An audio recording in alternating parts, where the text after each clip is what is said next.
Toastmaster, fellow Toastmasters, and distinguished guests.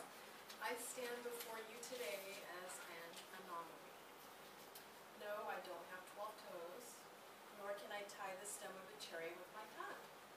I'm not a walking mental calculator, and last time I checked, I don't have any supernumerary teeth. I am one of 8 children.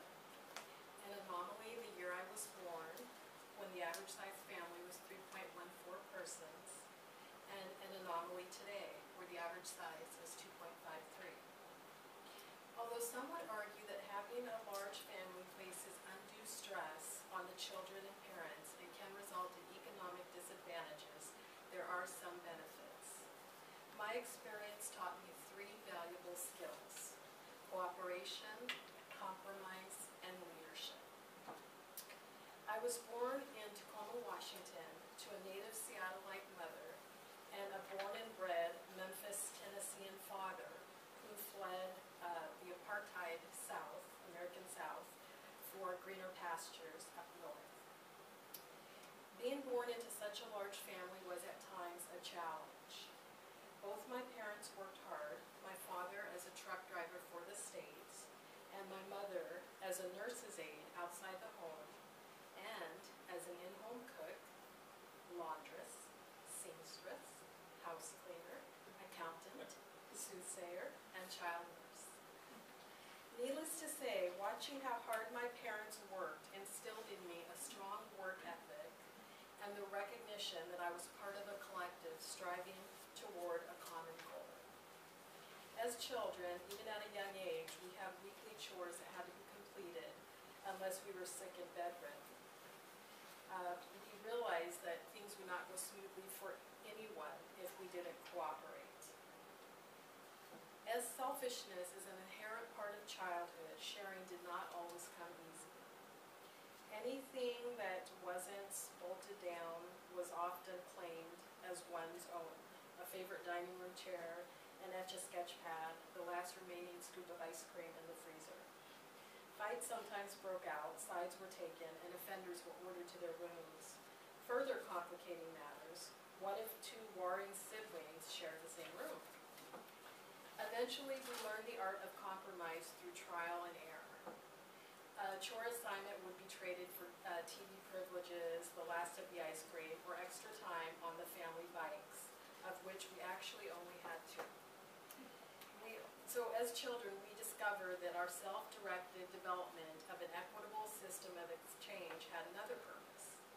It spared our mother's last nerve. Although at the time we never knew where her other nerves went or if she gave them away. I learned early on the value of leadership. As the 3rd oldest, I was somewhat of a mama sister to my younger siblings. Infant siblings had to be diapered, fed, and watched. Younger siblings had to be dressed, hair had to be combed, and shoelaces had to be tied. I, like my 2 older sisters, had to role model good behavior, and this was perhaps my greatest challenge. However, I did my best, and leadership quickly became a part of the fabric of my life. This ethic served me well when I went on to attend the University of Washington as a first-generation college student. I knew early on that I wanted to study medicine. With a family as large as mine, visits to the family doctor and dentist were of course commonplace. There was always a sibling that needed a checkup, a vaccination shot, or an antibiotic for all the common maladies of childhood. And I became fascinated with all the gadgets and gizmos in the doctor's office and the neatly pressed white lab coat worn by the doctor. I was equally impressed by the warmth and kind manner of my child pediatrician, who took the time to explain to me how a particular medicine would cure my illness, what her tools were used for, or the meaning of a particular medical term. So I entered the University of Washington and became a pre-med zoology major and aimed for the stars. However, I didn't reach my goal of attending medical school. Although I did pass my MCAT, the medical college admission test, there were many challenges that I was unable to overcome, the most significant of which was the steep price of medical school. However, all was not lost. My example as a first-generation college student prompted several of my siblings to attend college as well. And although I don't currently practice medicine, I do work in the healthcare field as as a treatment coordinator and office manager for a dental clinic. So today, when people ask, what was it like growing up in a large family, I tell them this. There was some struggle, some conflict, some deprivations, but there were also multiple opportunities for growth and development. I learned the art of cooperation, compromise, and leadership. I learned how to improvise and make do. I learned how to love and how to forgive, and I learned that laughter, music, and dance can get you through the hard times. So yes, ladies and gentlemen, I am a demographic anomaly, and I can honestly say I wouldn't have it any other way.